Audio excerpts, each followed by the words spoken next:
আসসালামু আলাইকুম প্রিয় ভিউয়ার্স। আজকে আমি আছি এখানে আবিদপুর গ্রামের মধ্য দিয়ে এটা নিমসার বাজারের দিকে যাওয়ার সময় এই রাস্তাটা দিয়ে যায়, সেখানে বলে রাস্তার মাথা। আবিদপুর রাস্তার মাথায় যাওয়া যায় এই রাস্তাটা দিয়ে।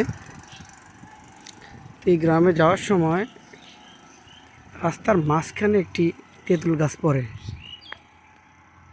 তো তেঁতুল গাছটি অনেক বছর পুরানা,